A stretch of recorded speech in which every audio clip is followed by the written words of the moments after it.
السلام عليكم ورحمة الله وبركاته. الحمد لله والصلاة والسلام على رسول الله وعلى آله حزب الله وأصحابه حزب الله. أما بعد فقد قال الله سبحانه وتعالى في القرآن الكريم: أعوذ بالله من الشيطان الرجيم. بسم الله الرحمن الرحيم. إن الدين عند الله الإسلام. கண்ணியத்துக்குரியவர்களே, நாம் தொடர்ந்து பேசி வருகிறோம் இஸ்லாமிய வளர்ச்சியில் பெண்களின் பங்களிப்பு என்ற பெரிய தலைப்பில் பெண் சஹாபாக்கள் வரலாறு என்ற உபத்தலைப்பு போட்டு நபிகள் நாயகம் ஸல்லல்லாஹு அலைஹி வஸல்லம் உடைய மனைவிமாருடைய வாழ்க்கை சரிதையை மிக சுருக்கமாக பேசி வருகிறோம். அந்த அடிப்படையில் நேற்றைய தினம் ஜைனப் பின் ஜஹஷ் ரலியல்லாஹு தஆலா அன்ஹா அவர்களை பற்றி பேசி வந்தோம். இன்றைய தினம் அதிலிருந்து ஒரு சில விடயங்களை மட்டும் சொல்லி முடித்துக் கொள்கிறோம். நபிகள் நாயகம் ஸல்லல்லாஹு அலைஹி வஸல்லம் அவர்களிடத்தில் ஒரு விடயத்தை அனுப்புவதற்காக, ஒரு விடயம் நடைபெற வேண்டும் என்பதற்காக அவருடைய மனைவிமார்கள் எல்லாம் ஒன்று சேர்ந்து ஃபாத்திமா ரலியல்லாஹு தஆலா அவரிடத்தில் சொல்லி அனுப்புகிறார்கள். ஆனால் அவர்கள் நபிகள் நாயகம் ரலியல்லாஹு தஆலா அன்ஹா அவர்கள் நபிகள் நாயகம் ஸல்லல்லாஹு அலைஹி வஸல்லம் அவர்கள் சொன்ன போதும் அந்த விஷயம் நடைபெறவில்லை. பிறகு என்ன செய்கிறார்கள்? அவருடைய மனைவிமார்கள், நபிகள் நாயகம் ஸல்லல்லாஹு அலைஹி வஸல்லம் மனைவிமார்கள் சேர்ந்து ஜைனப் பின் ஜஹஷ் ரலியல்லாஹு தஆலா அன்ஹா அவரிடத்தில் அந்த விடயத்தை சொல்லி அனுப்புகிறார்கள். அவர்கள் நபிகள் நாயகம் ஸல்லல்லாஹு அலைஹி வஸல்லம் அவரிடத்தில் போய் சொல்கிறார்கள். அந்த விஜயமும் நடைபெறுகிறது. பிறகு அவர்கள் எல்லோருடைய மத்தியிலும், நபிகள் நாயகம் ஸல்லல்லாஹு அலைஹி வஸல்லம் மத்தியிலே மற்ற மனைவிமார்கள் இருக்கின்ற பொழுது அவர்கள் எழுப்பி சொன்னார்கள், எந்த ஒரு விஷயமா இருந்தாலும் ரசூல் ஸல்லல்லாஹு அலைஹி வஸல்லம் அவரிடத்தில் சொல்வதற்கு எல்லாவற்றுக்குமே ஆயிஷா ரலியல்லாஹு தஆலா அன்ஹா அவர்களையே தேர்ந்தெடுக்க வேண்டும் என்பது இல்லை என்று அவர்கள் ஒரு பிரசங்கம் நிகழ்த்தினார்கள். இதனால் ஆயிஷா ரலியல்லாஹு அன்ஹா அவர்கள் கடுமையான கோபம் பற்றி வார்த்தைகளை கொட்டி இறைத்து விட்டார்கள். பிறகு அவர்கள் வார்த்தைகளை கொட்டி இறைத்த பிறகு ஜைனப் பின் ஜஹஷ் ரலியல்லாஹு அன்ஹா அவர்கள் அமைதியாக மௌனமாக இருந்து விட்டார்கள். அப்போது ரசூல் ஸல்லல்லாஹு அலைஹி வஸல்லம் அவர்கள் சொன்னார்கள், பின்ன ரோசம் இருக்காதா? அபூபக்கர் அவருடைய பிள்ளை அல்லவா, மகள் அல்லவா என்று சொல்லி ஆயிஷா ரலியல்லாஹு தஆலா அவர்களை இன்னும் சந்தோஷப்பட வைத்தார்கள். மேலும் ஒரு தடவை நபிகள் நாயகம் ஸல்லல்லாஹு அலைஹி வஸல்லம் அவர்கள் சொன்னார்கள், என்னுடைய மரணத்துக்கு பின்னால் உங்களிலே முதலாவது மௌத்தாகக்கூடியவர், வஃபாத்தாகக்கூடியவர் யார் என்று சொன்னால், யாருடைய கை நீளமாக இருக்கிறதோ அவர்தான் முதலில் என்னை சந்திப்பார் என்று தன்னுடைய மனைவிமார்களை பார்த்து சொன்னார்கள். உடனே மனைவிமார்கள் எல்லாம் சிறிய ஒரு குச்சி போன்ற ஒன்றை எடுத்து தம்முடைய கைகளை அளந்து பார்த்தார்கள்.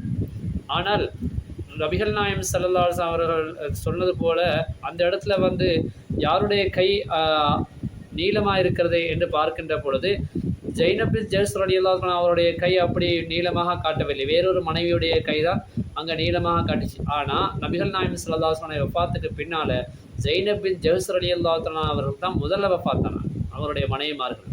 பிறகுதான் அவர்களுக்கு தெரிய வந்தது, நபிகள் நாயகம் ஸல்லல்லாஹு அலைஹி வஸல்லம் அவர்கள் சொன்னது கையை குச்சி எடுத்து அளந்து பார்க்கறதல்ல, ஏழைகளுக்கு இல்லாதவங்களுக்கு அதிகமாக உதவி கொடுப்பதில் யாருடைய கை நீளமாக இருக்கிறதோ அதைத்தான் அவர்கள் சொல்லியிருக்கிறார்கள் சொல்லி. ஏனென்றால் ஜைனப் பின் ஜஹஷ் ரலியல்லாஹு தஆலா அன்ஹா அவர்கள் தான் மற்ற மனைவிமார்களை விட அதிகமாக மக்களுக்கு வாரி இறைத்தவர்கள், கொடைவள்ளலாக இருந்தவர்கள்.